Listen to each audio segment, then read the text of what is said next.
everyone, Assalamu alaikum. This is Rabia Shahid and you are watching us on Health Talk. आज का show एक इंतहाई अहम मौजू पर है। गोरा रंग, टाइट स्किन और हमेशा यंग और खूबसूरत दिखना आजकल हर दूसरी लड़की का ख्वाब है।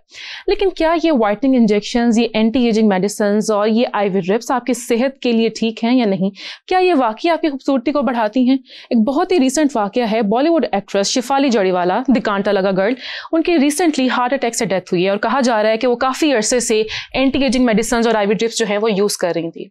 तो आज हम जानेंगे कि ये एंटी एजिंग मेडिसिन्स या आईवी ड्रिप्स आपकी सेहत के लिए कितनी ठीक हैं। आज हमारे साथ स्टूडियो में मौजूद हैं aesthetic physician doctor Tayyaba Zahid. अस्सलाम वालेकुम, welcome to health talk. Doctor Tayyaba, कैसी हैं आप? I'm good. डॉक्टर तैयबा, हम इस मौजू पर ज़रूर आएंगे जो शिफाली जड़ीवाला थी, उनके साथ जो भी वाकया पेश आया। लेकिन सबसे पहले मैं चाहूँगी कि हम बात करें कि ये एंटी एजिंग मेडिसिन्स और ये आईवी ड्रिप्स, ये व्हाइटनिंग इंजेक्शंस हैं क्या? जी, बेसिकली जो एंटी एजिंग ड्रिप्स जिनको कहा जाता है, these are actually combination of vitamin, specially vitamin C और ग्लूटाथियोन। ठीक है, तो ये एक तरह से हेल्दी चीजें हैं, मगर इनका लोगों ने नोटोरियस कर दिए गोरे होने वाले इंजेक्शन के साथ। ठीक है, बेसिकली जब आप विटामिन लेते हो, आप चाहे ओरल इंटेक भी कर रहे हो ना विटामिन का, तो एक ग्लो फेस पे आ जाता है। ये एंटीऑक्सीडेंट्स हैं, ये आपकी इम्यूनिटी को बूस्ट अप करता है। तो जब हम ये ड्रिप्स का इस्तेमाल करते हैं, हम एंटी एजिंग की तरफ जा रहे होते हैं, क्योंकि हमारी बॉडी में ग्लूटाथियोन, विटामिन सी, इन चीज़ों का लेवल मेंटेन होना शुरू हो जाता है और एंटीऑक्सीडेंट्स हमारी बॉडी में बिल्डअप होना शुरू हो जाते हैं, जिसकी वजह से हम लोग जरा ग्लो करते नजर आते हैं। तो डॉक्टर तैयबा, ये जो सारी टाइप्स हैं, एंटी एजिंग होगी, आईवी ड्रिप्स होंगी, व्हाइटनिंग इंजेक्शंस हो गए, सप्लीमेंट्स हो गए, एग्जैक्टली, तो इनकी आगे भी फर्दर टाइप्स होती हैं या इनकी कोई फॉर्म होती है? फॉर एग्जाम्पल इंजेक्टेड फॉर्म है, सप्लीमेंट की फॉर्म है?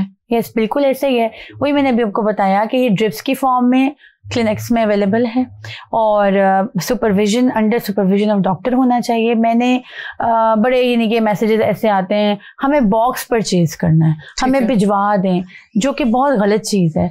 इसके जब हम ये स्टार्ट करते हैं ना ड्रिप्स, इसका एक कोई तरीकाकार होता है, लाइक हमें कुछ लैब्स करानी पड़ती हैं।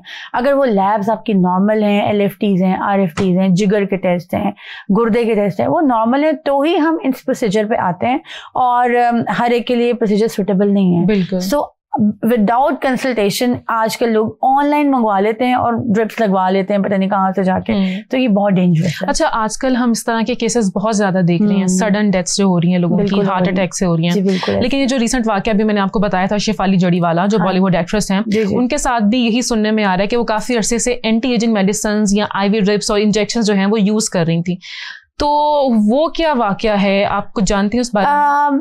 मैं कुछ खास तो नहीं जानती, लेकिन जहाँ तक नॉलेज मेडिकल साइंस बताती है वो ये है कि जब आप ऐसे चीज़ों पर होते हो, एंटी एजिंग ड्रिप्स पे हो या ड्रग्स पे हो, तो अपनी कंसल्टेशन डॉक्टर के साथ ज़रूर रखनी चाहिए। मे बी वो अंडर सुपरविजन ना कर रही हो, मे बी वो अपने RFTs, LFTs को बिल्कुल पीछे छोड़ के, परवाह किए बगैर, उनको 6-6 महीने बाद, 3-3 महीने बाद चेक किए बगैर अपना ड्रिप्स कॉन्स्टेंटली लगवा रही हूँ, विच इज़ हार्मफुल। देखिए, ज्यादती हर चीज़ की डेंजरस है। लेकिन डॉक्टर तैयबा, क्या ये जो सारे सप्लीमेंट्स हैं, ये जो ट्रीटमेंट्स हैं, इनका इस्तेमाल आपका लाइफ स्पैन जो है वो कम कर देता है? नहीं, ऐसा नहीं है, ऐसा नहीं है। मैं वही कहना चाह रही हूँ, मियाना रवि से चलना चाहिए। ठीक है ना।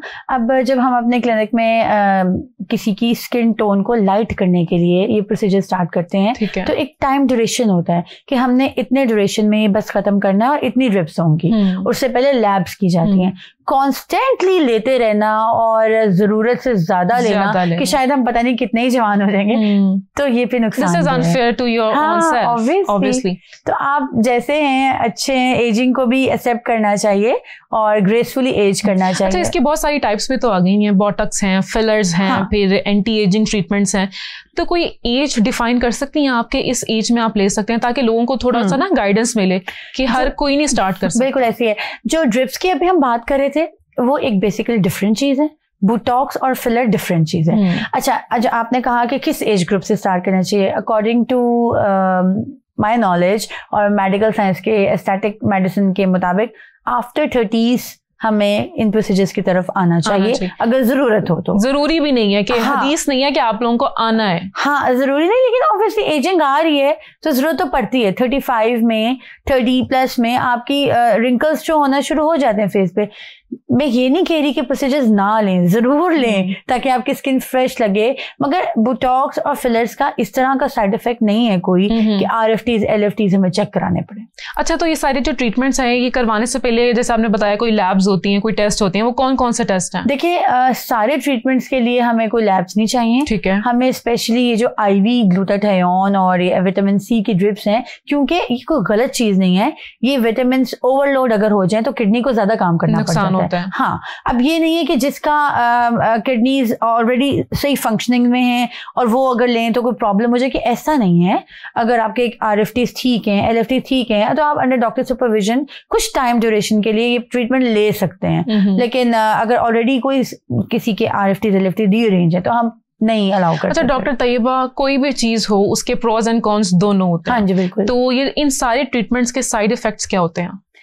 ट्रीटमेंट्स के साइड इफेक्ट्स में अगर हम बात करें, जैसे बोटॉक्स की बात कर लेते हैं, तो बोटॉक्स मसल्स को रिलैक्स करके हमारे रिंकल्स को फेड अवे करने के लिए इस्तेमाल होता है। अच्छा, इसका साइड इफेक्ट ये देखा गया है कि विद टाइम, लाइक जैसे कि 6 महीने इसकी लाइफ है, 6 महीने बाद बोटॉक्स रिपीट कराना पड़ता है।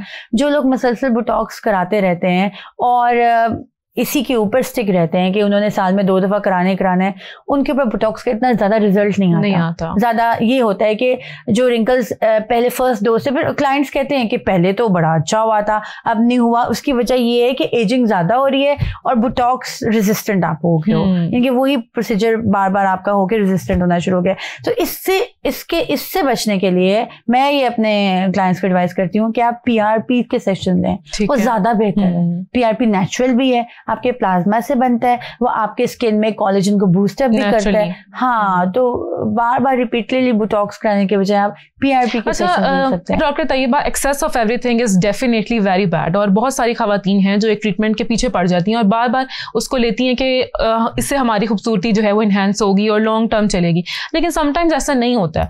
तो मैं चाहूंगी कि आप ये भी बताएं लोगों को कि किस मिकदार में कौन सा ट्रीटमेंट कैसे लेना चाहिए।